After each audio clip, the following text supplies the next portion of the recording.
Please rise for the Pledge of Allegiance. Pledge allegiance to the flag of the United States of America, to the republic for which it stands, one nation, under God, indivisible, with liberty and justice for all.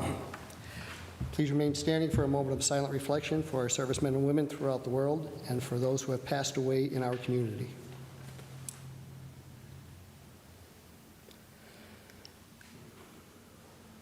Thank you.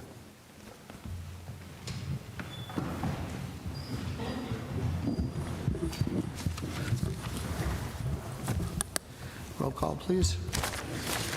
Mr. King? Here. Mr. Schuster? Present. Dr. Rothchild? Here. Mr. McAndrew? Present. Mr. Smurl? Here. Dispense with the reading of the minutes, please. Third order, 3A, correspondence dated April 7th, 2024, from BA ARPA Director regarding ARPA departmental budget transfers. 3B, Controller's Report for the month ending March 31st, 2024. 3C, correspondence received from the Business Administration regarding a budget transfer for the City of Scranton's Licensing, Inspections, and Permits Department. Are there any comments on any of the third order items? Yes, I have two. 3A, Mr. Voldenberg, I didn't have a chance to look at my emails today. Did we get any reasoning for the budget transfers that was asked last week? All right, thank you. I don't think Frank's mic is on. And then, if we notice, there's $56,179 paid to Mr. Uffberg. Did we get any more billing for Mr. Uffberg? We did. I could share that with you tomorrow morning. I'll send you copies. All right, thank you very much. That's all.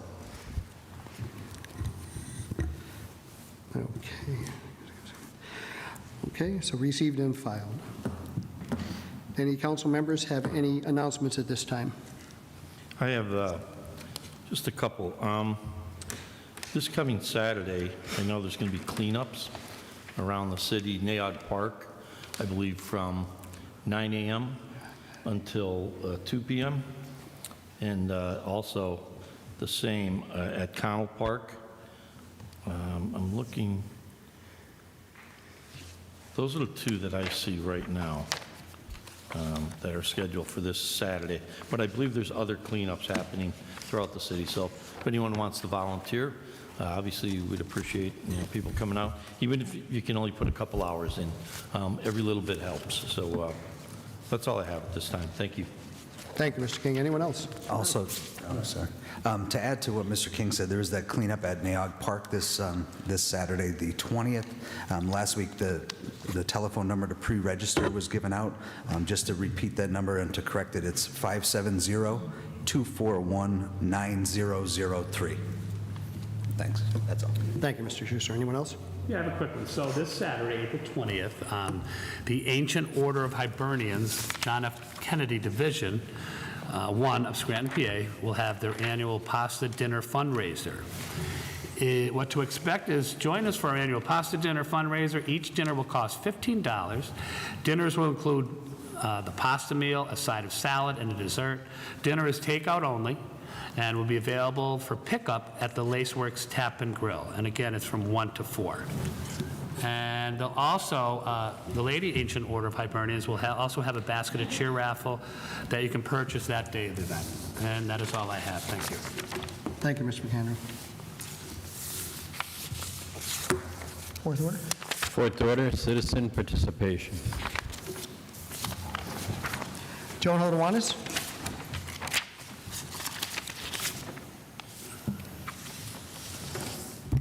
Joan Hodowanis, Scranton. First, I just want to point out that April 21st, Sunday, is the last day for Library Express in the mall at Steamtown. Everything in the store is now 75% off, so there are a lot of bargains to be had. The union contracts, still not on the city's website. The firefighters' contract was settled by arbitration 378 days ago. The police 263 days ago. I did a right-to-know request, and since I couldn't get any results otherwise, asking for copies of those contracts. And the 15th, I received an email which said there was a 30-day extension to my request because a timely response cannot be accomplished due to bona fide staffing limitations. Now, I don't know if that's the whole story, but when I talked to some of the union members for the police and the firefighters, I suspect that there's more to it than just the typing drill. So we shall see. I think once I get an answer in May on my request for copies of the contracts, I'm going to put in a right-to-know request. I want to know how much money we have paid to the city's labor council, Ufberg, since he began negotiations for the firefighters and the police in November of 2021. That's how long he's been our labor council. And as it was pointed out last month, he made $56,179.79. It's almost like the city is his personal cash cow. Well, we shall see. Last week on the agenda, you had a request for a residency waiver for Dennis Zakharoff, and the legislation was pulled. Is Mr. Zakharoff living in the city or not? Yes, they told me he had gotten an Moved in? apartment in the city. Okay, Yes. so that settles that issue. 3A on your agenda for tonight, the budget transfers, there were 3 of them. What was the backstory to that? You know, I didn't understand. I said we just moved money from A to B, and then A to B, then A to B, but didn't give an explanation of what triggered these transfers. Does anybody know? So that was the same question I asked last week, because it I seemed... mean, it's on this week's agenda, though. Yeah, I think we got some correspondence last week. It was put in the third order this week, but I had asked that question last week because they're going from... It's going from the child care wage boost into Yeah. an individual reimbursement, and then it's going from wage boost into building startup funds. So I wanted to know, have these programs, some of them have Yeah. been successful while others haven't? I wasn't really sure what the backstory was Yeah, either. 2 of them are going to small business grants, to business startup fund, but they're significant amounts of money. $121,000, $139,000, $405,000. I'd like to know what's going on there. And that was, we didn't get anything back, right? Yeah. We did not. Also on your agenda, 5C, extending the contract for Matt Dominus for another year. That's one of the smartest things you can do, because I don't think you're going to find someone to replace him.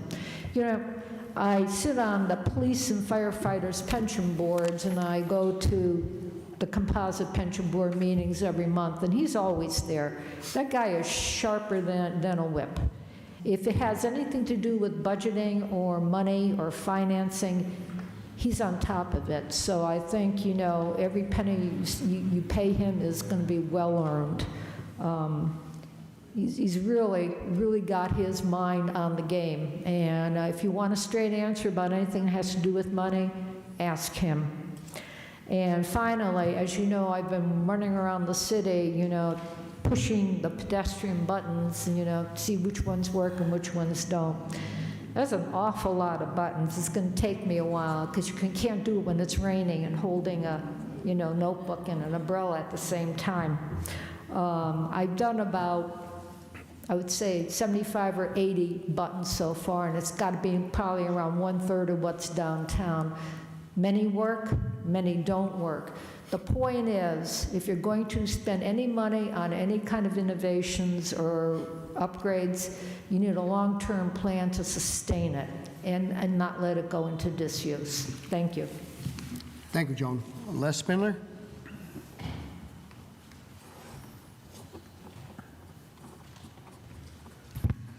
Good evening, Council. Les Spindler, city resident, homeowner. My garbage always gets picked up on Monday. Well, it used to. Last 2 weeks, it wasn't picked up till Tuesday. Are we short garbage trucks or something? Because today I saw a Wilkes-Barre garbage truck in the city. Are we borrowing trucks from other cities now to do the work, or what? I don't believe so. It's the first I've heard of that. The week after Easter, I know DPW was off that Monday, so that would have pushed it one day that week. Yeah, well, there was no holiday yesterday, or Monday, it wasn't picked up till yesterday. Yeah, I don't have an answer on that one, but If we're short garbage trucks or people or whatever, we better get going, so people's garbage gets picked up on time. And speaking of garbage, for the fourth week, that garbage I talked about off the Providence Road exit off the expressway near Redner's is still there. It's anywhere from, there's totes and a shopping cart and clothes and whatnot. And it's 4 weeks in a row now I've talked about it, and it's still there. It's a former homeless camp that was broken up, I guess, and it's a mess. It's all amongst trees, so maybe it'll decompose before it's picked up by DPW. Next thing. I've been against this for a long, long time. Well, people are able to go to gun shows and buy guns without mandatory background checks. And now President Biden's doing something about it. It was on the news the other night that he's closing a loophole to allow that to happen. So now at gun shows, there's going to be mandatory background checks for people buying guns. I always thought that was ridiculous, that any Tom, Dick, or Harry could walk up to a gun show and buy a gun without being checked. It was the most stupid thing I ever heard of. Thank God for President Biden doing something about it.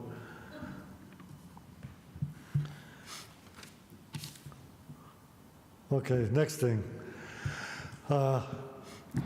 Mr. King, you came here late last week. You didn't hear me talking about the meeting at Lackawanna College a few weeks ago about the supposed to make parking better and walking better and making the city beautiful. But you were there. They couldn't answer my question about how visually impaired people are going to cross the street. They gave me answers, but they weren't answers to my question. They just danced around it. Well, he said, the one guy said, oh, cars will let them go. I said, well, how is a blind person going to know the cars are letting them go? And they couldn't answer me. I asked them afterwards if they could look into any type of devices that could possibly assist with that. So they told me that they will investigate those. Oh, something has to be done, because there's no way a visually impaired person could cross the street with stop signs. And you heard what Mr. Poach has said. He said, you can't replace traffic lights with stop signs and have it be safe. That's a man with 50 years experience talking. And next thing, they want to plant trees and this and that, make the city beautiful. I'm all for making the city look nice, but not at the expense of losing parking spaces. It showed what it did in the parking lot on Main Avenue. They made it look so nice, yeah, but there's nowhere to park. On Friday night, Saturday night, going to Vincenzo's, you can't park in that parking lot. My wife and I met friends there a few weeks ago. They got the last spot, and it was a handicap lot, or a handicap spot. There was nowhere to park for regular people, so he took a handicap spot. I said, I hope you don't get a ticket. Les, I think some of the ones they said they were going to eliminate are they're already illegal, like they're too close. They don't meet the code in terms of how close they are to corners. So I think there were at least 8 of them that would be eliminated as just a result of that. Yeah, well, I just think we need more parking in the city, not less. That's all I have tonight. Thank you. Thanks. Mr. Voldenberg, will you ask the administration, we sent a request about 2 weeks ago about the garbage at Redner's. We get an update, find out when they're going to get down there and clean that up? I will, or sir. If they're going to put the signs up first to see if it is a camp or however they do it. I'll take care of it. Thank you. And I think that's along the exit, correct? It's along the exit as you get off, coming towards Redner's, turning towards Sheets. Yeah. Norma Jeffries?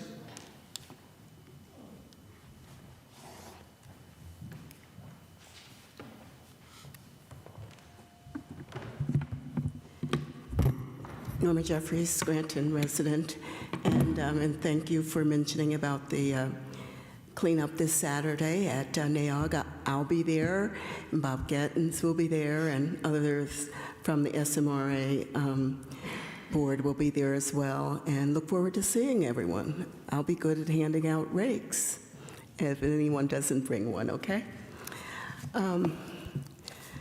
What's been on my mind and what Joan's been running around pushing buttons. I run around looking at street signs that aren't there, trying to find my way around the city. But the thing that really has been on my mind and wondering what can I do to help. And over the past few weeks, we have been disheartened by the acts of violence in our city by gang members. Most of it is gun violence. How we all went from heartbreak to joy as we prayed for Detective Gil Martin. Now, as we deal with the latest gang activity, with the shooting and death in the Westonfield area. Most of us remember Westonfield. That was part of our growing up, and what a good time we had there. As I traveled through the city and I see the Scranton police cars pass by, their logo is, "Be a part of the solution." I think to myself, be a part of the solution. I want to be that part. I want to be a part of the solution.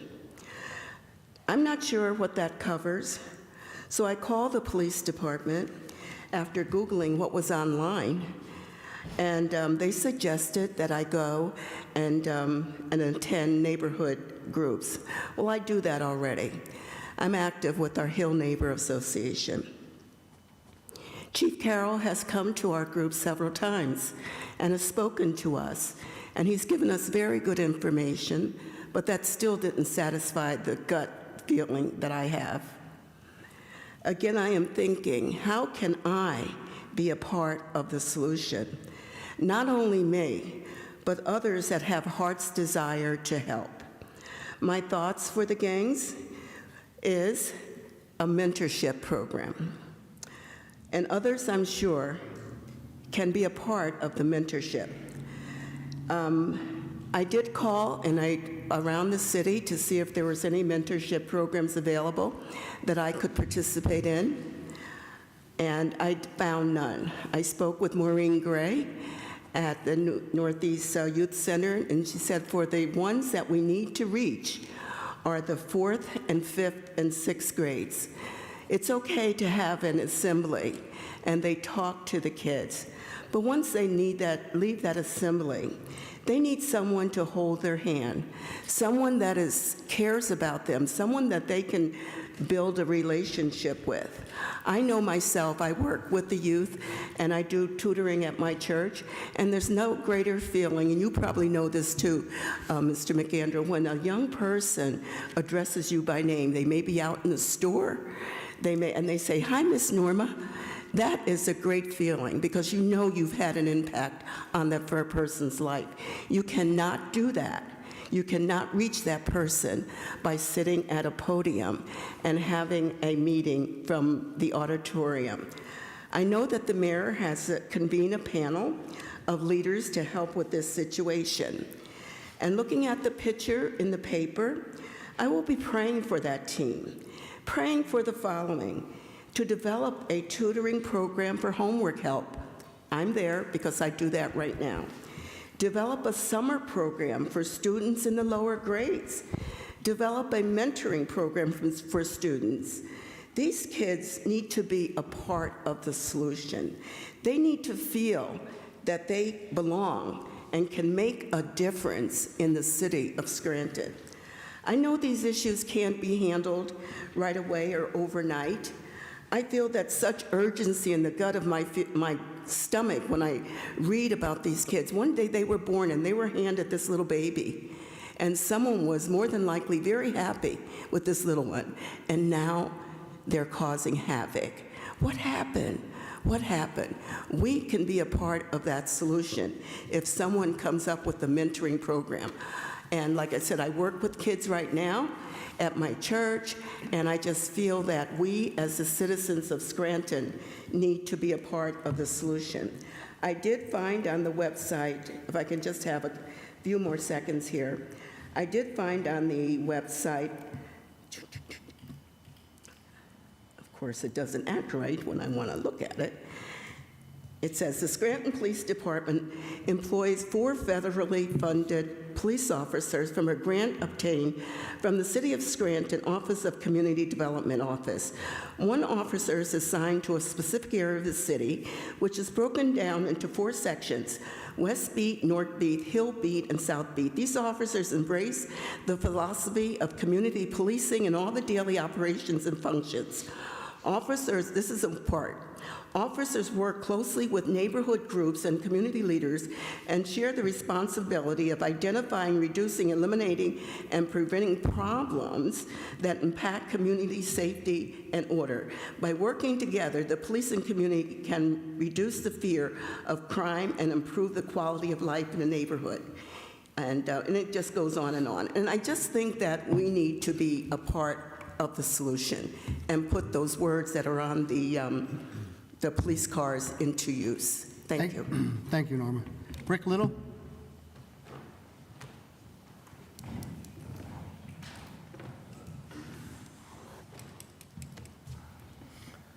Hi, Rick Little, Scranton, Pennsylvania. I'm not too articulate tonight, because I've been up a long time and I got the newspaper. Something has to happen. Biden's coming here. The nation's focusing on the big picture. We're voting on stuff. And he's talking about saving the middle class. There's no... things have been wrong for too long.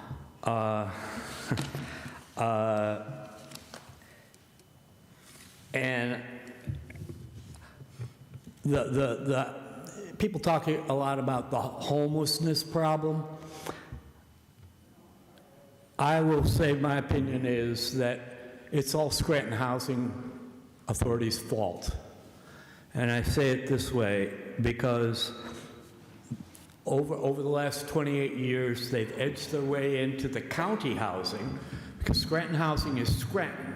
It was set up by Scranton. It was set up a long time ago, and sometime, the way I figure it, 28 years ago, about the same time my lease was written,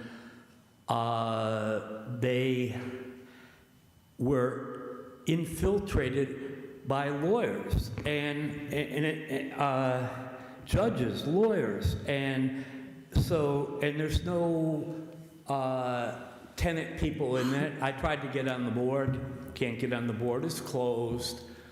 But the people that pick the board is the mayor. And for the last 10 years, I've watched administrators come in.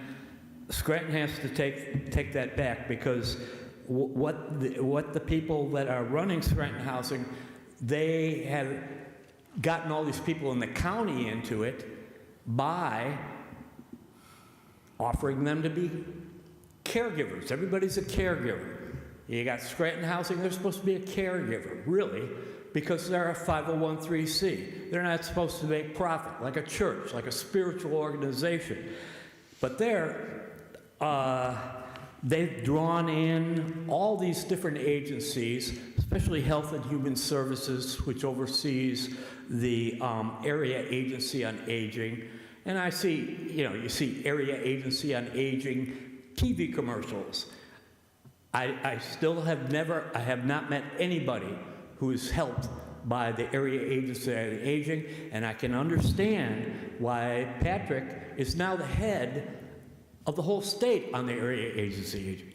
And it's because the old head of Health and Human Services, oh God, I can't think of his name.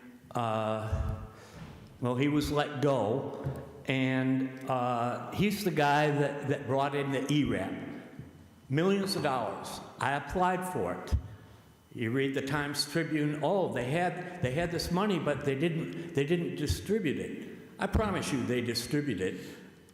I promise you that I applied for it 4 times. I have a letter from the head counsel of Health and Human Services said, yeah, David Coyne agreed your full rent is paid. Yet they put me through this court process, which is unusually cruel because I spent 15 years fighting for my child. It's very personal. They just attacked me. They hired the last 2 managers to evict me because they're not even supposed to go to the courts by law. They shall not go to the courts until they give me a grievance hearing. And they kept me going for pretty much 4 years.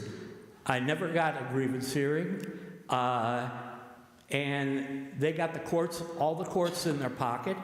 And I'm reading the newspaper today, and the place I ended up, their solution is the charity, the Catholic services. And I was in their shelter, 20 beds in the bottom, but there's 100 beds above it. We're bringing in elderly from Philadelphia. We're bringing in migrants and all this stuff. And it's hell. And then I read the newspaper, and just 8 numbers away from where they put me, paying way over the 30% of my federal subsidy, which is what I was fighting for, which I always said, if I lose that, I'm dead. I mean, that's where all these shootings were in the last day, Crips and Bloods. Thank you, Mr. Little. 8 and 8. That's all for the signing list. Anyone else wish to address council?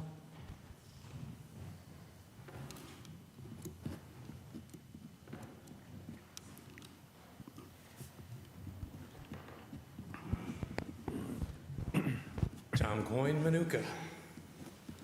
Well, first off, I had asked about 2 weeks ago, since there's evidently a homeless group and meetings that were held, I had asked and Mr. Smurl had said he would look forward to finding out who was on these actual mayor's homeless group, where do they meet, and if there were any minutes from that.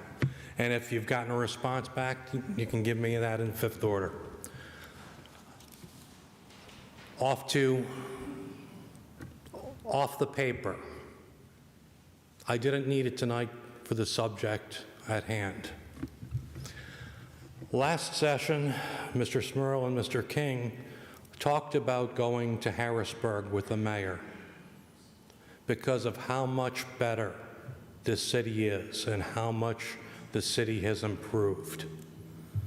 I understand it was on a financial standing, but it's juxtaposed when the council of this city goes to Harrisburg to get an award on how much better this city is, when one of its citizens at the same time are going to get a death certificate for one of their people who were shot down on the streets.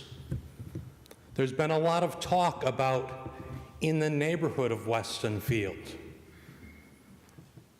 Let's make it correct. The beatdown of this man by 3 people happened in Weston Field, at the facility, at the courts. It wasn't outside, it was around, it was on city property.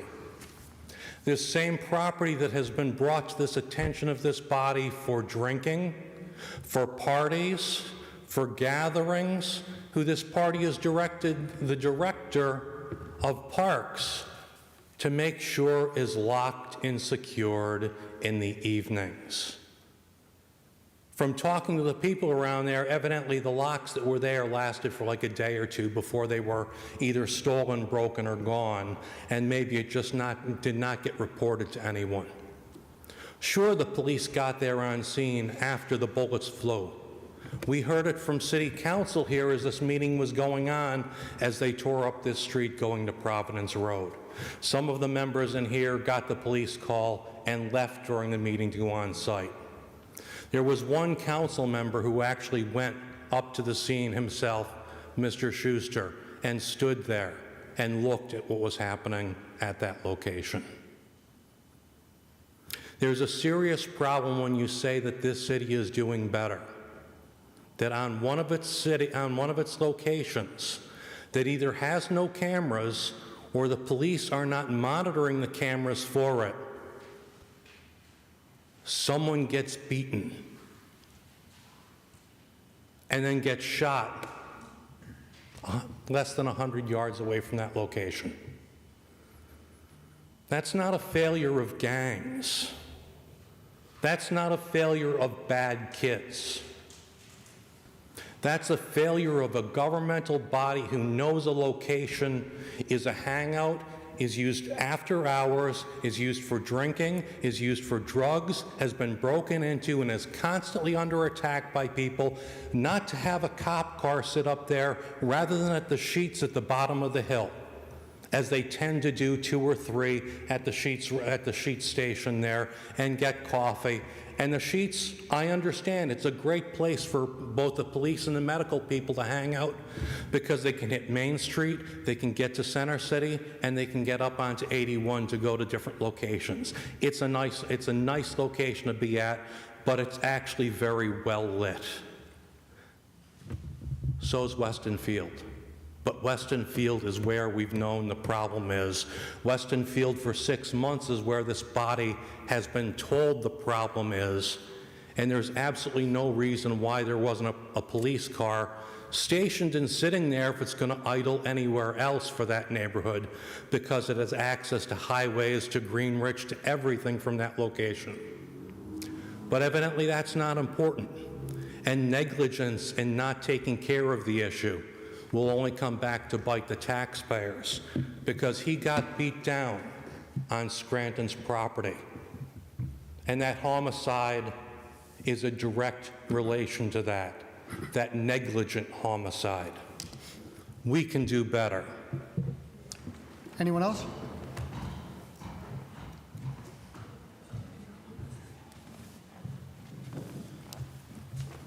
Good evening, Council. Dave Dobson, resident, taxpayer, and so forth. Once again, I'm calling for a kinder, gentler, more cooperative home inspections and property inspections. If somebody, you show up once and tell them what's wrong and leave it at that. And they're, by the way, they're your employees, so they're representing your opinions and attitudes on it. And then if they scoff away, you know, then they have to be dealt with, and it's not fun.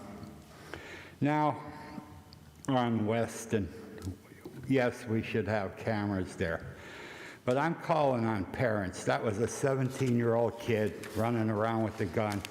It was 4 years until he was qualified to own a gun.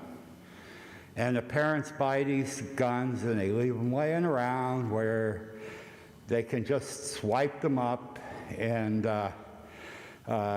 do the wrong thing with them. And more than drugs, I think something like that is just adolescent testosterone or something. It's just out in, I think it was Chicago, the Crumleys,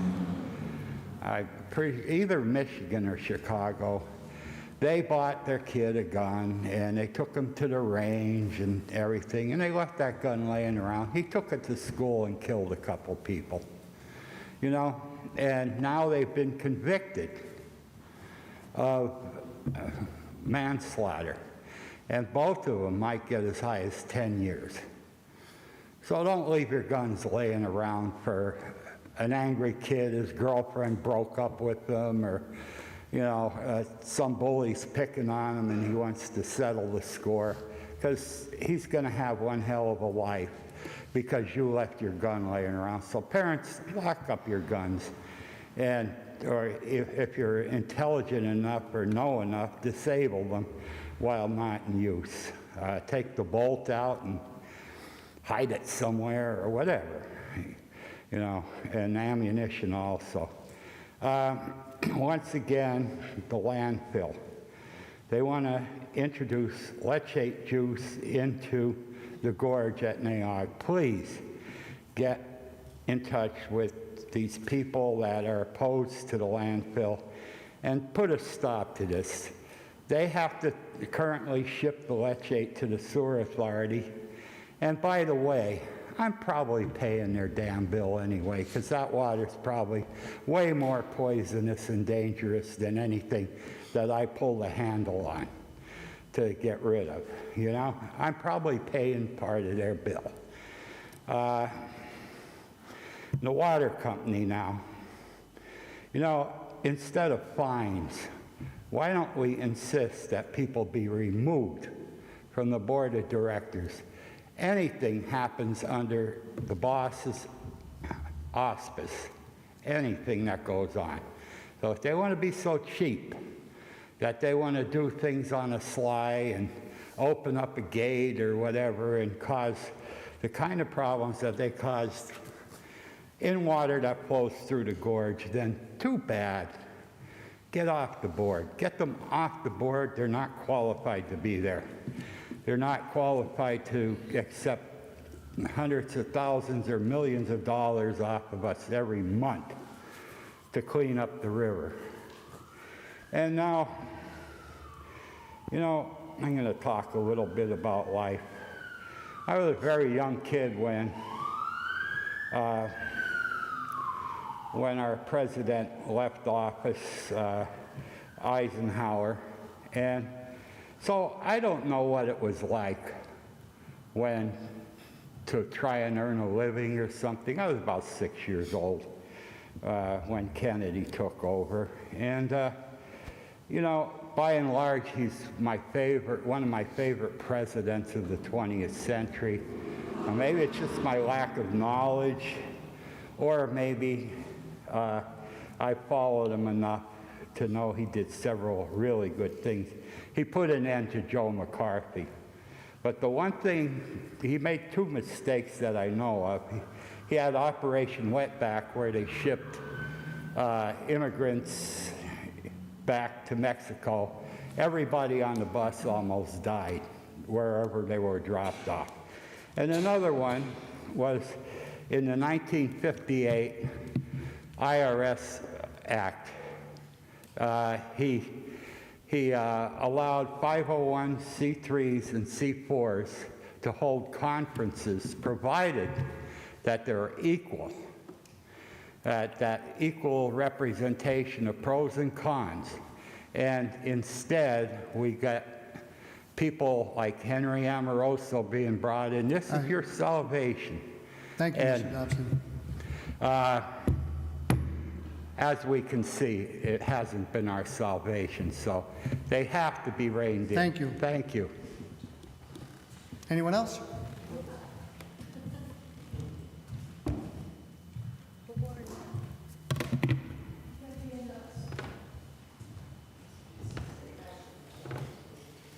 Thank you.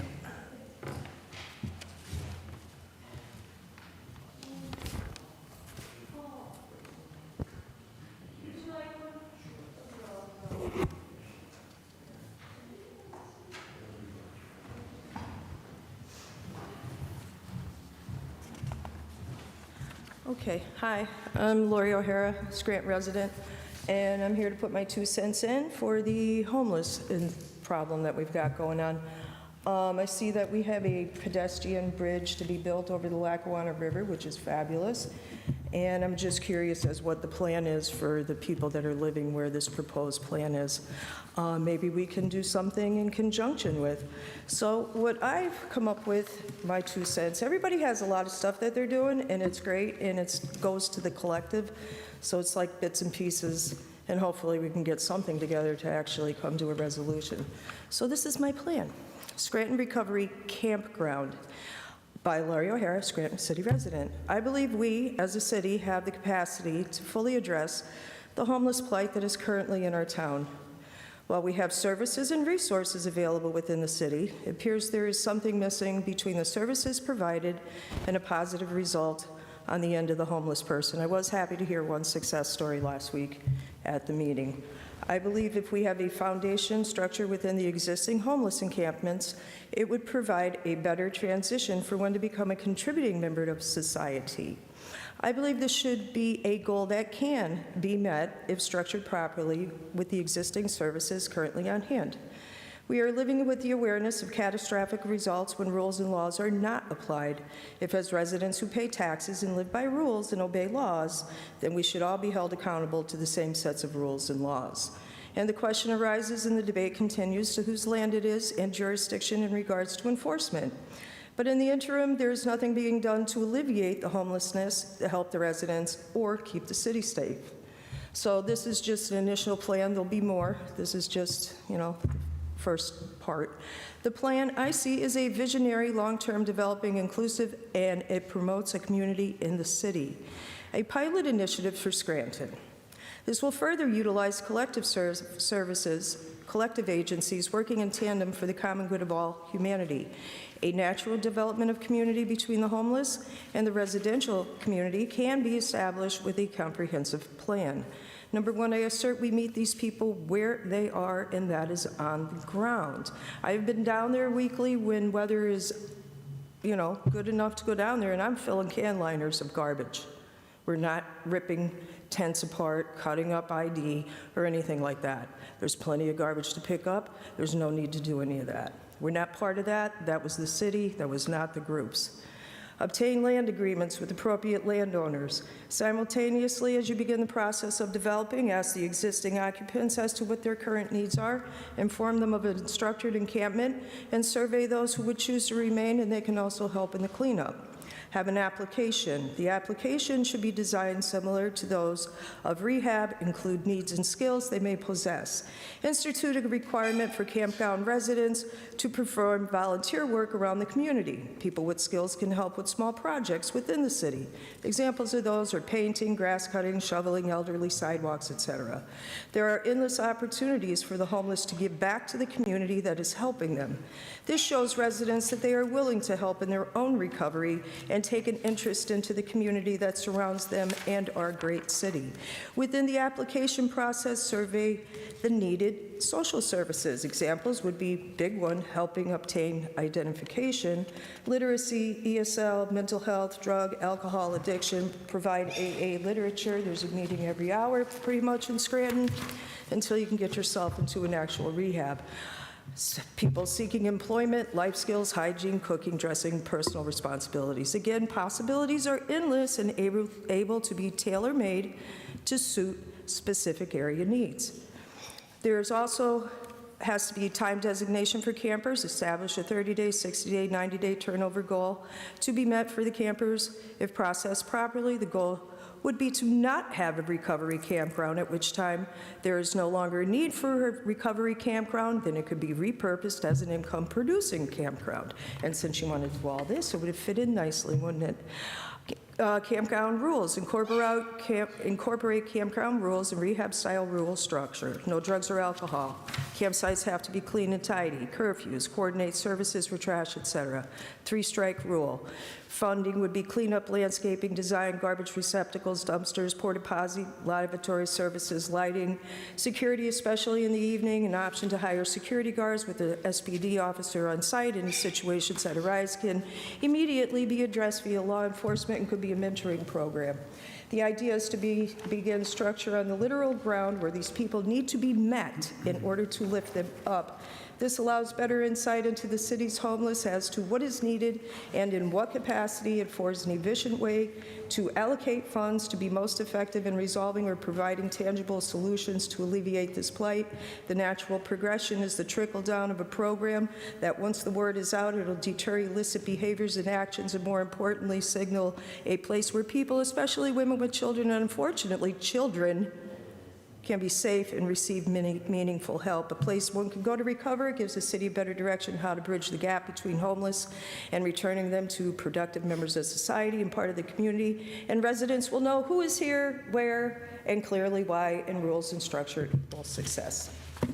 Thank you. That's what I got. Anyone else?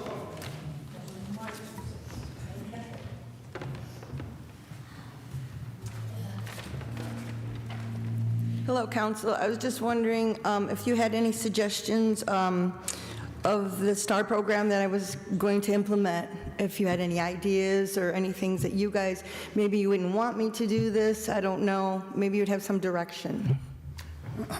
I don't think that part is organized yet, but would you please state your name? My name is Luella Nellis. Thank you.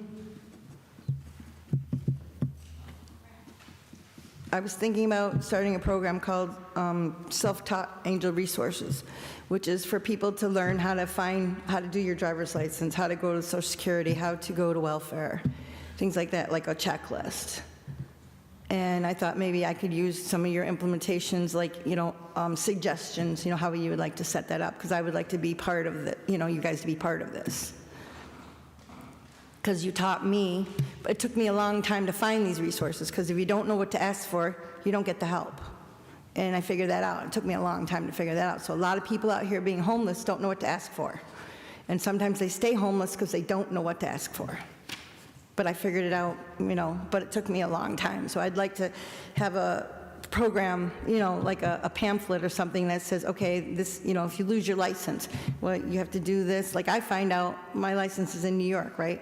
I have to get a abstract to get my license. And it's like, well, why can't I get it here? So maybe there's some things that could be done here that would make it a little bit easier. Because there's a lot of red tape you have to get your identity back without identity. See what I'm saying? And that's what happened to me. I'm still waiting to get my license. It's been almost a year.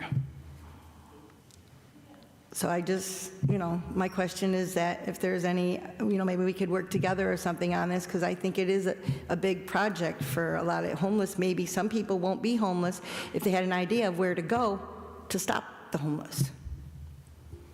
Perhaps if you, it sounds like you're familiar with some of the local support groups, the Keystone Mission and Catholic Social Services and some of the other groups in town.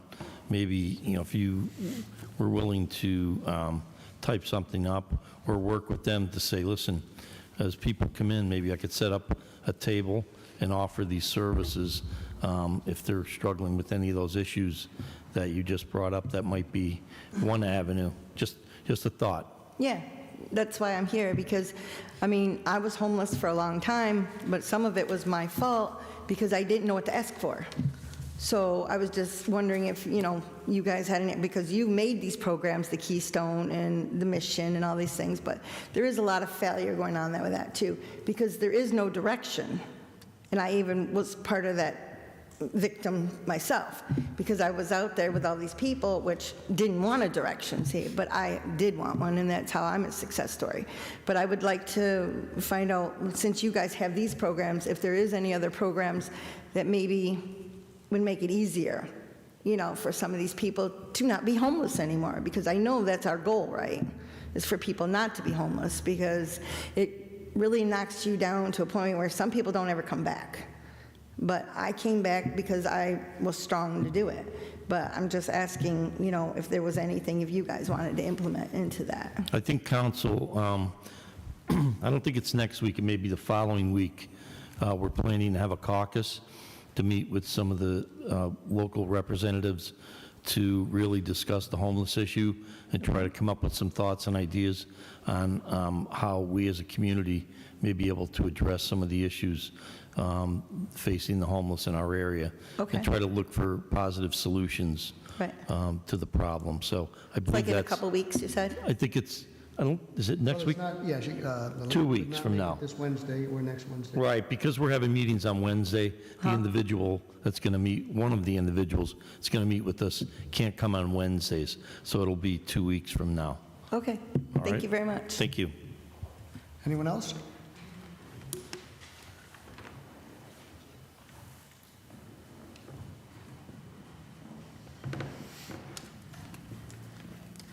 Marie Schumacher, City Council, member of bugging the council, I guess. I have what I call some loose ends. Things like, the first one is for, I'd say about 6 or 7 weeks, recently, we talked about permits and licenses, and a lot of people were coming and saying what issues they'd had. And I certainly thought it was going to end in some kind of an investigation of what was happening but it didn't. It has. All of a sudden, it just... No, it has. Our attorney had read that out at our last meeting. Would you like him to repeat it again? What? Yes, please. Attorney, would you... An investigation was done internally and externally.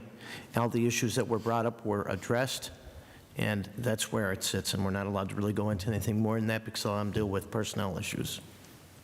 Okay, so you are doing something. It has been completed, yes. Well, that's good. Another one, though, is the Sorrento. We haven't heard anything about what's going on up there. And Engine 15? Engine 15, I believe they did they assessed it for the value to see if they were going to put it up for sale, but I haven't heard anything since that. Okay. And the NAOG pool, what's the status of the NAOG pool? Those bids, you should see those in the paper in the next 2 weeks. Excellent. And that'll be for phase 1, I believe, of that project. Okay. At pilots, the payments in lieu of taxes, I thought we were going to do some kind of an audit. That audit is underway. It has been processing. And when does it conclude? It depends how deep they have to get into each one. I mean, not every one is simple. Some of them are going to take a lot more time than others. Okay, and stormwater, that's always going to be an issue, but there's things that could be done there. And then DPW performance, I thought we were going to see Rubicon reports every week. Did that drop? We do get Rubicon updates. I will check Weekly? and see when our last ones. I do get them. I don't know, Frank, do we? I think they come monthly, and it's really like how much tonnage has been taken to the landfill per month, how many employees are utilizing the system, and to what percentage. It really only gives that data, but they come monthly, and they've been in third order. Oh, okay. Well, that's it for tonight. Thank you. Thank you. Anyone else?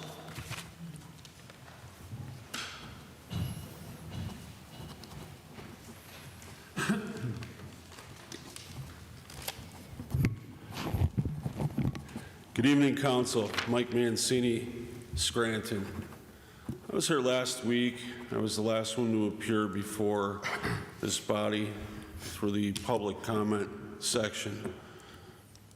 5 minutes after that, gunshots rang out yet again through our city. These calls are becoming too frequent. The nature of the calls more severe. We know this. We know that there's safety concerns. That's why I addressed this council the last 3 weeks about the importance of canines. All right. Unfortunately, the mayor decided to I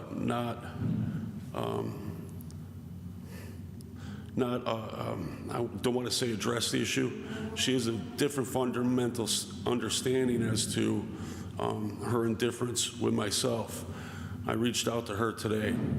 I had spoken to her secretary, made him aware of the situation, that I have 2 canines, 2 cane corsos. Took it upon myself because of the importance and the safety of our city. As a father losing a son, I hear about a lot of these calls before a lot of other people do. Some people only hear half of it. And that's not all the calls. There are so many calls that our Scranton Police Department take on a daily basis since 1866 that we don't even know about. They knuckle up daily for us. They make a difference. We are so proud of them, and we are so blessed to have them. Romano's Canine Corso is a breeder, Shadow Romano. I was hoping that he could be here tonight, along with his father-in-law, Ed Adams. Some of you probably know that name. He was a trainer for many of the canines throughout the region. He's willing to train the canine. Shadow Romano is willing to give 2 canine Corsos. It was in some of the news media outlets the beginning of the week. But understand, this isn't about me. I'm only one person, right? If me and 2 other people could do this and make a difference, can you imagine what our whole city could do? We have been tested so many times throughout the years. One thing we've never done is we've never broken. Our police department is at 80% capacity. They need our help. Neighborhood watch programs have gone beyond the wayside through COVID. Dunmore doesn't even have one. West Scranton doesn't have one either. It's the biggest part of the city. And we actually receive, percentage-wise, the majority, a good portion of the calls.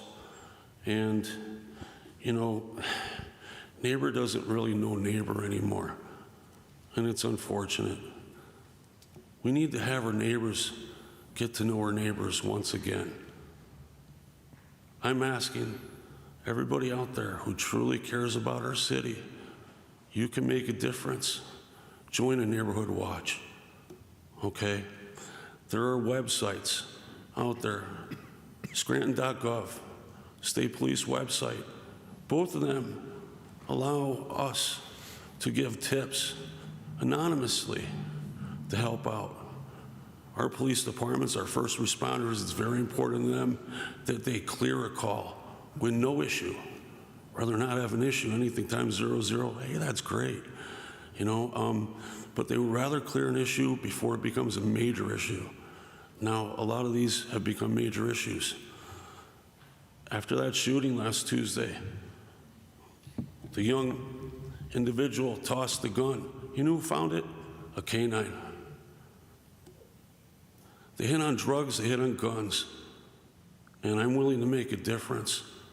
And I'm asking the mayor, no more names, because that doesn't benefit anybody. It's at the expense of the people of Scranton. I know we all have the same goal, and that's the safety of the city. And I'm asking the mayor this evening, please do the right thing, accept these canines, allow us to make a difference. God bless the Scranton Police Department and our first responders. Good evening, City Council. Thank you, Mr. Mancini. Mr. Mancini, have you contacted Chief Carroll about the canines? I've contacted the mayor's office directly. Okay. I have that phone number. I had spoken to Isaiah, her secretary. She had mentioned that she's going to look into it. Okay. Also, Mr. Smurl, I'd spoken last week. I go back and I watch over this because it's important of what everybody says here. You know, to council, it might not be something important, but to these people here, it's very important. Okay, and this is very important to me. One thing that I didn't mention is I'm very sorry for your loss. Thank you. Anyone else? Mr. Mancini, the 2 individuals that you spoke of, Chad Romano and Ed Adams, one is a breeder and one is a trainer? Correct. Okay. Yeah, I think it's, I mean, you reached out to the mayor, but I think it's important that we get a hold of the police department, maybe put them in contact. These canines are going to be born in about 2 weeks. We walked the older brother, Typhon, up to City Hall the other day. He weighs 160 pounds, massive, and he looks menacing. But you know what? They're such a loving dog, you know, and they can make a difference. Bring them to the school districts, you know, bring them to the schools, let the kids meet them, and get to know their police officers again. I think that's important for the police to, you know, kind of vet the process, because even though they're not born, you still don't know the temperament, things like that. So I think there's a couple things. I intended on having them both here tonight, but unfortunately there was a family emergency. Shadow is married to Ed Adams' daughter. So there was a family issue, and I hope everything's okay. Both their intentions were to be here tonight. I'm hoping to have them here next week. Mr. Smurl, is it okay that we bring a canine here in the council? You'll have to check with the administration. I don't run the building day-to-day operations. Okay. Thank you. Thank you. Anyone else?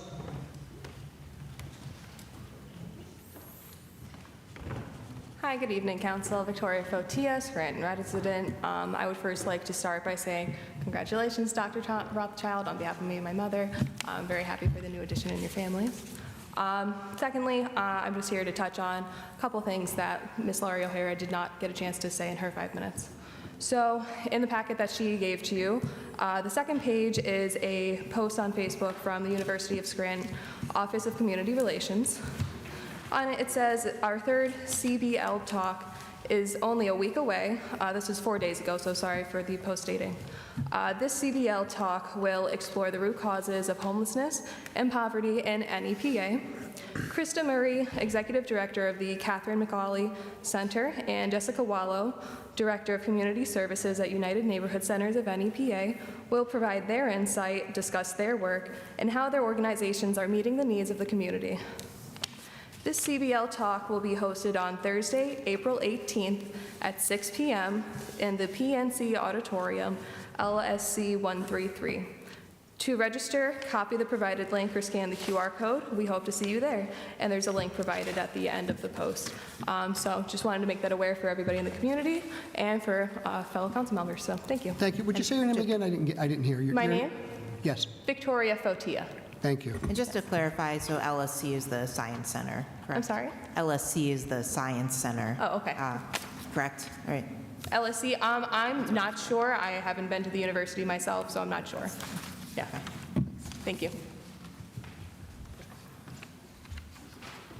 Fifth order, 5A motions. Mr. King, do you have any motions or comments? Just a couple comments. Can we check with the Scranton Police Department? We'll probably really our Parks and Rec Director about the locks down at the Weston Field to see. I know there's more than one entrance to that place down there, so there's multiple entrances to get into Weston Field. So locking that place down is not the easiest task, but can we just check to see, parks are supposed to be locked at dusk, so can we just check to see that that's happening?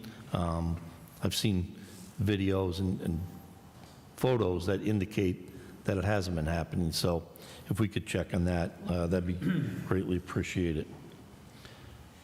This past weekend, had the opportunity to attend the gathering for Gilmartin up on Montage Mountain, and it was extremely well attended.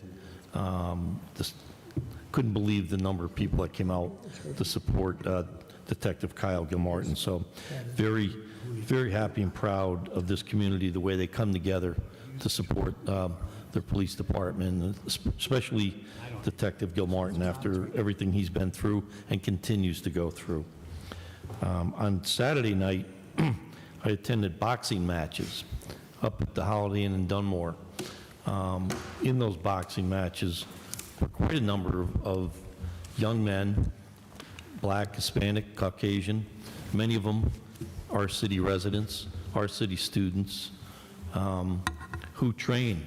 They train with the likes of Gene Reed, Jimmy Smurl, and Senator Flynn, quite frankly. And it was pretty awesome to sit there and watch these kids get out there and perform, you know, in an environment where there were 650 people watching them. And it reminded me of one of the things I used to do when I was a principal in ninth grade. In ninth grade, we used to try to get, I used to tell students, I'd bring them in for an assembly, and I told them the most successful students in the school were the kids that got involved in something. It didn't matter if it was football, if it was the band, if it was the play, if it was the French club, if it was debate. anything, get involved in something so that students have a feeling of belonging. They feel part of something. That's extremely important. And I couldn't stop thinking that at that boxing match the other night. The self-esteem on these kids after they performed, and I will tell you this, there were very few of the Scranton kids that lost. Or they weren't all necessarily right from Scranton. The majority of them were.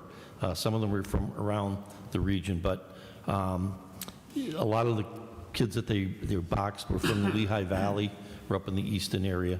But to me, I saw young men with self-esteem who really felt a sense of belonging and were really proud of what they were able to accomplish. And they had self-esteem. And I think, I know myself, I never planned on going to college, I'll be quite honest with you. I was going to be a tin knocker, and there's nothing wrong with that. My entire family, my father, my brother, my brother-in-law, every one of us worked in the sheet metal business, and that's the direction I was going to go. But when I got involved in sports, I never felt real strong academically, but the athletics really helped to build my self-esteem as I got better. I was a runner. Believe me, I tried every other sport, and I was terrible. Finally found something that I was decent at. And that got me to the point where I wanted to continue running, and it led me to college. So success breeds success. So to Norma's point, there are programs that we need to try to look at, programs that have existed in the past, such as Big Brothers and Big Sisters, this boxing program I talked about, mentorship programs. When we grew up, many of us grew up on playgrounds. I'm number 7 of 8 children. We slept 3 in a bed. We left the house at 8 in the morning, and we were home when it got dark, and we spent most of the days in the playground. For me, it was the Mattis Community Center, which is now the Marine Corps League up on East Mountain. Unfortunately, those programs don't exist. But all of those programs in the summer were run by teachers who they had CETA programs, and they were hired to work with kids, and they had softball programs. They made all kinds of arts and crafts and did things. And kids had a place to go, and kids had things to do, and they were busy, and they felt a sense of belonging. So I think that's important, developing programs. And, you know, we talked about the University of Scranton. I think of the resources available just at the University of Scranton, Marywood, and Lackawanna College alone. If we took the education department of each of those schools and we developed mentorship programs where maybe kids can go up and meet with some of the kids, and you know, those kids, those students, the teachers that are studying to become educators, a lot of them need community service. And if they could develop programs where these kids, instead of walking by the University of Scranton, can go in the Byron Rec Center and play some hoops or get to know and learn that, boy, you know, if I work hard enough, maybe I can achieve something at this level. Or someone that's just there to listen to them, talk to them, help to build their self-esteem. Those are the type of programs that I think are the best. And Norma hit it right on the head. Mentorship type of programs, they work. We got to keep these kids busy. We got to get them, you know, if we don't give them a sense or a place to find a sense of belonging, they're going to go to gangs, because they, unfortunately, a lot of them are coming from broken homes, and God love the parents, they're working long, hard hours to try to keep a roof over the head, and it's very difficult, you know, when children have a lot of free time on their hands, and it's very difficult to monitor them. So when there's programs like this available, I think that could be a part of the solution. It's a multifaceted problem. And with multifaceted problems, such as homelessness, such as issues with gangs, there's got to be multifaceted answers. So those are my thoughts this evening. Thank you. Thank you, Mr. King. Mr. Schuster, do you have any motions or comments? Yes, I have a few. I would agree with Mr. King on his comments about, you know, meeting needs. There is a hierarchy of needs, and there's, you know, needs that people seek out, and love and belonging are one of those. And if we're meeting those needs, we won't turn to gangs. I did have a chance to go down to the scene last Tuesday night, and I stayed until it was over, and I got to listen to a lot of the concerns of the neighbors there. I met with some neighborhood groups a week or two earlier and got to listen to the concerns there, and a lot of the concerns that were being brought to these meetings were that the parks are opened after dark, and kids are in there playing from 12 until 3 in the morning. I did send some emails to the mayor, the BA or the deputy mayor, and the chief of police are all aware of this. So I think we do have to find out what is going to be the plan. How are we going to address these parks after dusk? I was glad that Mr. King said it as well, but for someone to come to the park after dusk when the gates are chained and locked, a police officer, when someone is inside, it's a very easy ask of why are you inside when the gates are locked? So I think the parks do need to be secured at night, and if we could find out what the administration's plans for our parks at dusk is.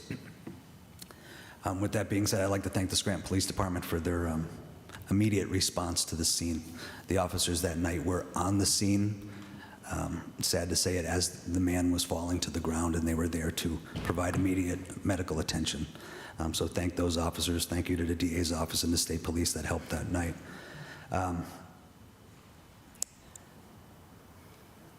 Changing topics. I did put a right to know in, and I got the same responses I think Mrs. Hodawanitz got, that a timely response could not be accomplished due to staffing limitations. So Frank, if we could ask to find out what these staffing limitations are when it comes to the right to know requests. And did we get anything? I asked about unfilled positions of employment in the city. Did we get a list of that? That was included in last Wednesday's questions. I have yet to receive. Thank you very much. I know you stay on top of all these requests, but if we could stay on top of that as well. I know we have some legislation coming up in the next few minutes that we're going to make an addition to the 2024 budget, and I'd like to see if we could take some of the fundings from those positions aren't filled to fund this position rather than make this transfer. But thank you. That's all. Thank you, Mr. Schuster. Dr. Rothchild, do you have any motions or comments? Yes, I have a few. First off, there's one issue that had been brought to my attention, and then we also received an email today about a property on the corner of Vine and Clay in the Hill section that I believe is unoccupied. However, there have been students that have taken it upon themselves to party there over the weekends or even during the weekdays. It sounds like that it's become a big issue for the neighbors and for the area there. So I want to make sure that we get that sent over to the appropriate departments so that they're monitoring the situation. Sounds like there were calls put into the police when parties were happening, and there wasn't always the response to have a car come by to break up the party or to get the students to leave the premises. I don't know who the owner is, if it's abandoned, or what the situation is at that property, but it needs to be handled. I received that today, and I sent it out to both code enforcement and police department. Excellent. It's owned by an LLC. Okay. Dr. Arthur, was that 447 Clay? I think that was that the number? Same building? That's the building, Mr. Smurl, yes. Thank you. It's 447, okay. Next, I just wanted to speak to a couple of the issues that have been brought up over the many months and weeks that we've been here. And it seems like some of the major issues in our city right now are both violent crimes and gangs, and then also with the homelessness. And I just want to say I really appreciate the people that come here and that do offer suggestions, and they want to find ways to help. I mean, we have just such a strong community, and to have people do that, I'm really appreciative of that. And I know I want to do whatever I can to make our city safe. I always want someone to feel safe here, and it seems to be that it doesn't matter what neighborhood or where you live, that there have been issues and that people are not feeling safe. And so I want to figure out ways that we can do that. I feel like we need some better coordination with the administration and what their plans are and some of these groups that they're getting together, because maybe we can then bring to them the person who wants to give more resources to people who've lost their identity, or, bring up the ideas of campground and bring your ideas forth to them, because ultimately, I think it'd be difficult for us to start those programs, but we want to work together with the administration to see what we could make possible, and also what things can be enforced, and where are we sending patrols, what neighborhoods are they getting to, and then of course coordinating too with the issue of if the parks are being locked or not. Now I know not all the parks are gated or able to be locked, but the ones that are, then we need to make sure that's happening. So I'd like to, I want to request Chief Gerald to come in. I've wanted to meet with him, I've requested to meet with him separately too, but, I think it would be great to have him come in for an update. I know that he's done that in the past, and, I think we have a lot of important questions and suggestions specifically for that department. It'd be great to have him come in for a caucus again soon. I'll do that, Dr. Rothchild. Okay, and I don't know, is he already going to be present for the caucus where we're going to be discussing the homeless I don't concerns? believe so. I believe we're just going to ask them for their opinions. Okay, all right. That's all that I had. Thank you. Thank you, Dr. Rothschild. Mr. McAndrew, do you have any motions or comments? I got a few comments. So I agree with Ms. Hodawan. It's 370 days. The fireman's contract has been ratified. 263 days for the police contract. Negotiated, agreed upon, arbitration, ratified. So, and for Labor Council to keep telling us, we got to dot some I's and cross some T's, and it takes longer than you think it does. Well, I don't think it should take this long. So, and I don't think that Mr. Schuster here should have to do right to knows to ask how much we're spending and you're spending for this process. This is becoming absurd. So I don't think we should have to do a right to know. Mr. Voldenberg, first of all, having to do a right to know to get information that should be provided to us easily is ridiculous, and it raises eyebrows with at least mine. So what I want to know, and I want to know within a week, and I don't want to hear about staffing shortages because we pay a ton of money over there. If they don't have enough employees at the Labor Council, then hire somebody. But I want to know how much Labor Council has charged us since the negotiations of both contracts started, and even more so, I want to know how much we've paid them since these contracts were ratified until now, with the silly nonsense of tightening up some language. What did that cost us? All right? And that preventing them from being on the website. I'm sorry, but this is long enough for me. I think there's a problem here, and we got to get to the bottom of it. We'll get that information, sir. Thank you. I'm not waiting another month or 2 months or want to hear the reasons why they can't provide it, which is nonsense. Agreed. They work for you and us, right? They're paid by you and us, so enough. I'd also like to report out on the A&Z Hotel, because, we have some great concerned residents up in that area, and you know what? They do a great job for us because their eyes and ears are open for us. And I know they're in constant contact with the police, and I know the police are doing a great job up there. So, but they still have some concerns. And the police, I'm sorry, Chief Gerald confirmed to me, because I spoke to him last week, and he said, they're making a lot of arrests in that parking lot, drug-related, because think about it, it's right on 80, you can hop on 81, you can go up on 80 from there. But, as of yet, they haven't noticed any criminal or suspicious behavior within the hotel. And we asked for inspection reports and making sure. So they're doing a great job there, and that's a tribute to the residents that are our eyes and ears there. So I want to thank them. But their concerns remain with the traffic study that I asked for them on their behalf. Regarding that block of Meadow Avenue, where initially the gas station, when the zoning was approved for it, was not supposed to exit right onto from the right onto Meadow Avenue, and they continue to do that. We asked for that traffic study. I know they're going to do the crosswalks, repaint all the lines to make it more safer. We're waiting for the weather, but could you please ask, when is this traffic study going to occur? And because it's been brought to my attention, and now that the Wawa has come to fruition for the most part, it's being built on Musick Street with the road connected to this same block of Meadow Avenue. All right? There's going to be more traffic added to this already overloaded street. Think about it, right? So these neighbors are concerned, and I don't blame them. So has that traffic study been completed? Make this part of that now, since it didn't start, or request that, please, on my behalf and all of our behalfs. Because, you know, adding another traffic pattern to Meadow Avenue in addition to the, you know, with the Wawa and the concerns that are already there, somebody has to take a good look at it. So please ask where we're at with that. And you know, we want an update, and we want a timeline. When's this going to happen? I'll get that, I think it was promised to us. All right? Thank you. So I got a question, and I don't know what the answer is. That's why I'm going to ask Mr. Voldenberg. You reach out. A resident reached out to me and said, you know, there was a handicap sign on 425 Breck Street in Southside.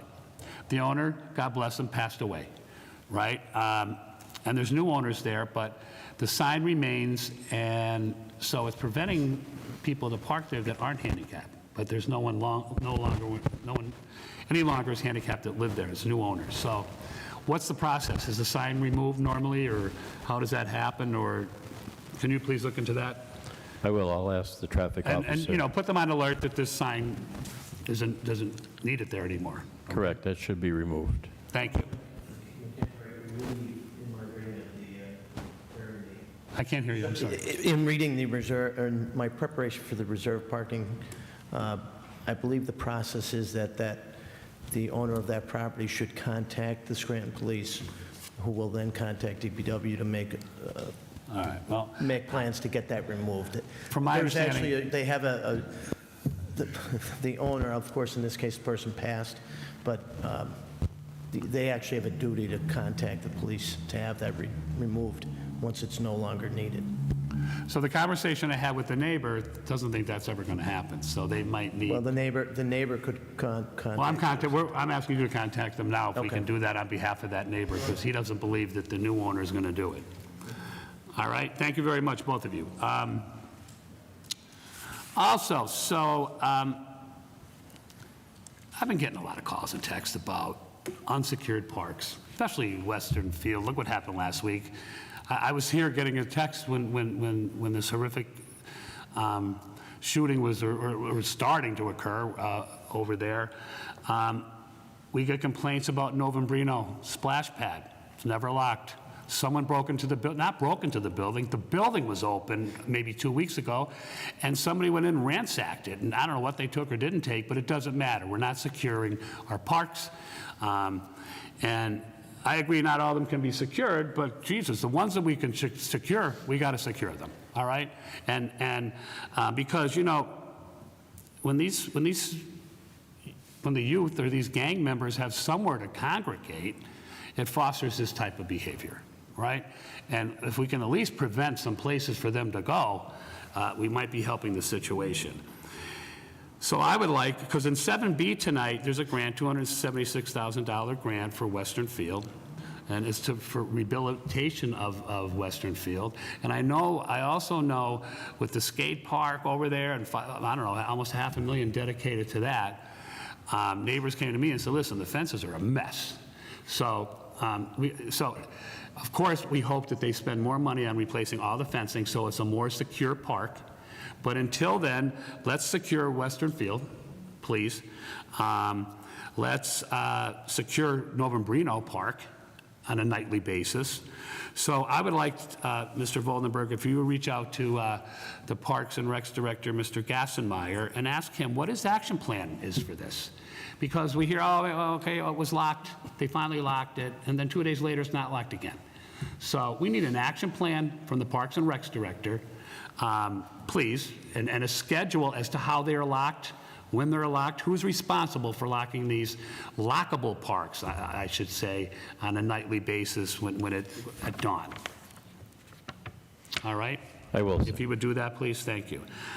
What else do I have? Well, I also attended the Gilmartin event, and it was a fantastic turnout. It was just incredible to see Detective Gilmartin there, his beautiful family, and you know, a community that always rises to occasion. It was just beautiful to see. And so, you know, continued prayers, and God bless, you know, Detective Gilmartin, his beautiful family, and his brothers and sisters in blue. And that's all I have. Thank you. Thank you, Mr. McAndrew. I have a few.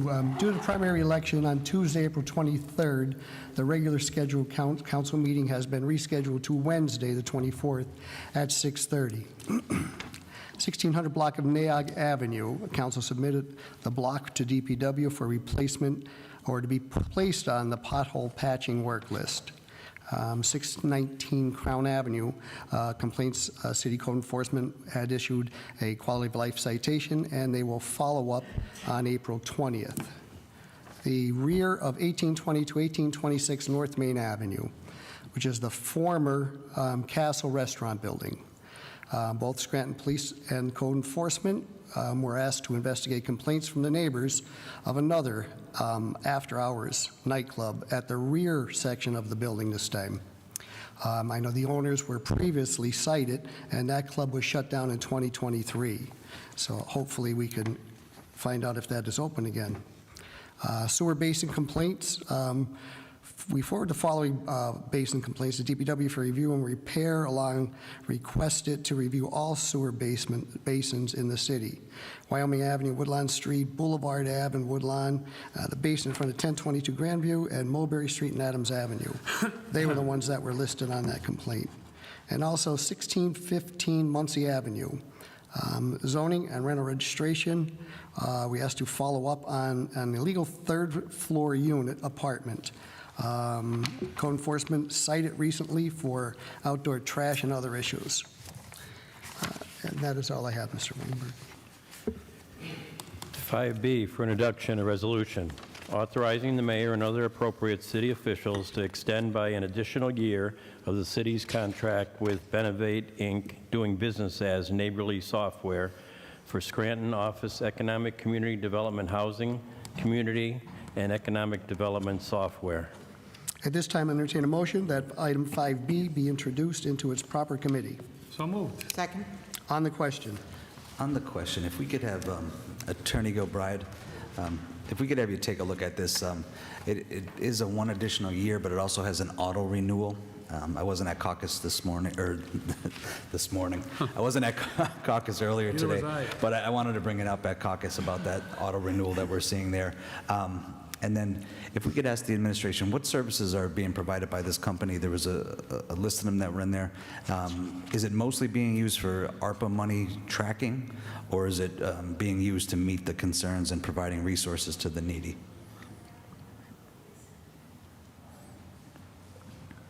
That's all. Okay. Anyone else? All those in favor of an introduction signify by saying aye. Aye. Aye. Opposed?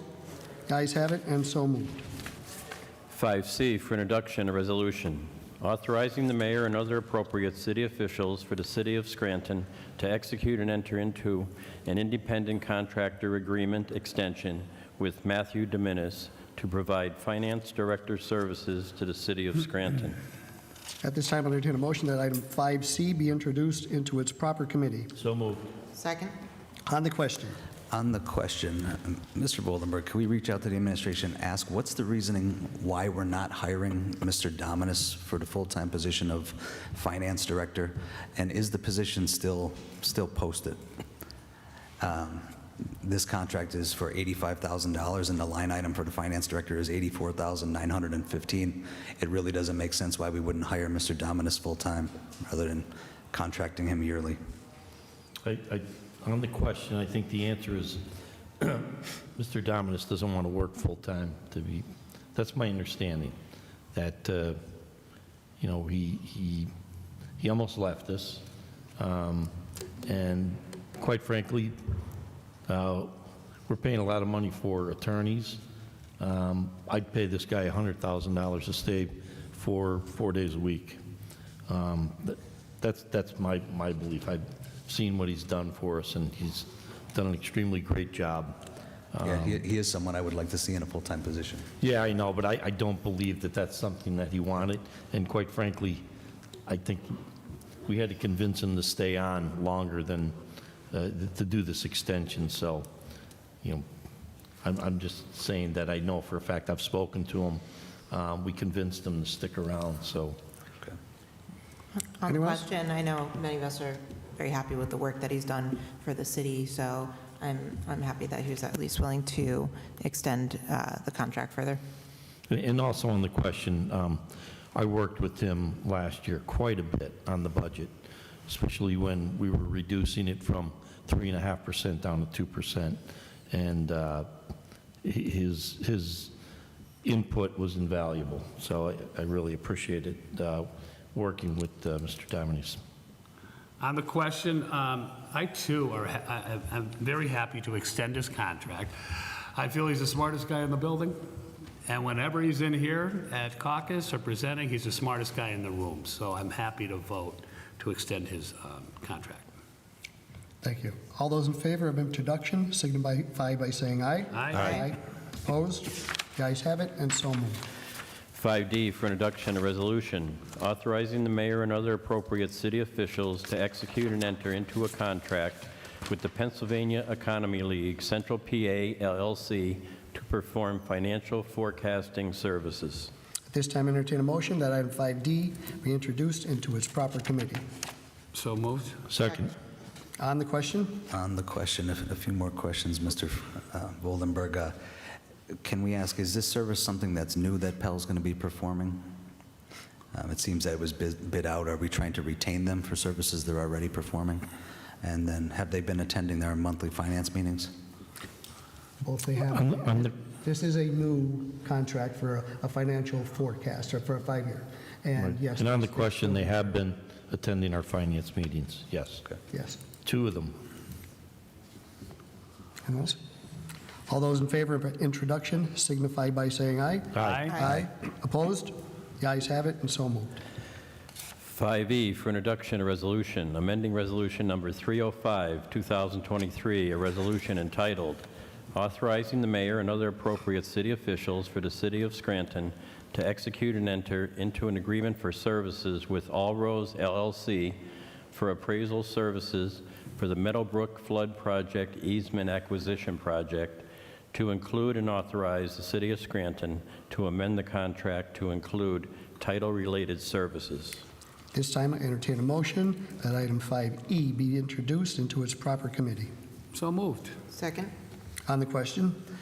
On the question, Attorney Gilbride, did the law department explain what had occurred here and why the amendment needed to be added to the original contract? No, they have not. Could we request that from the law department, please? Certainly. Thank you. All those in favor of introduction signify by saying aye. Aye. Aye. Opposed? The ayes have it, so moved. Sixth order, 6A, reading by title, file to council number 16, 2024, an ordinance, amending file to council number 98, 2023, an ordinance as amended entitled, appropriating funds for the expenses of the city government for the period commencing on the first day of January 2024 to and including December 31st, 2024, by the adoption of the general city operating budget for the year 2024, so as to transfer an amount not to exceed $51,510 from the Bureau of Administration Oper TSF Worker CO line item account as noted to fund a position of employment, public safety specialist, that was not identified in the 2024 operating budget. You've heard reading by title of item 6A. What is your pleasure? Mr. Chairman, I move that item 6A pass reading by title. Second. On the question. On the question, I don't want to slow this up. I'm going to move it forward. I think it's a position that we needed. As we said last week, it was something that was identified to be included in this year's budget. It wasn't included this year. I was assuming we were going to get to it coming up into next year's budget. And usually I wouldn't be in favor of adding to a budget mid-year. But I'd like to see if we get any word back of the unfilled positions in the city, because I do think those positions, if we take the funding that, of those unfilled positions, we could easily meet the $51,000 mark. All those in favor signify by saying aye. Aye. Aye. Opposed? The ayes have it, and so moved. Seventh order, 7A, for consideration by the Committee on Public Safety for adoption, Resolution Number 26, 2024, accepting a donation presented to the City of Scranton Fire Department from Greg L. Sunday and Joan M. Sunday in the amount of $5,000 in memory of Scranton firefighter Stephen Sunday to purchase equipment. What is the recommendation of the chairperson for Committee on Public Safety? As chairperson for the Committee on Public Safety, I recommend final passage of item 7A. Second. On the question, roll call, please. Mr. King? Yes. Mr. Schuster? Yes. Dr. Rothchild? Yes. Mr. McAndrew? Yes.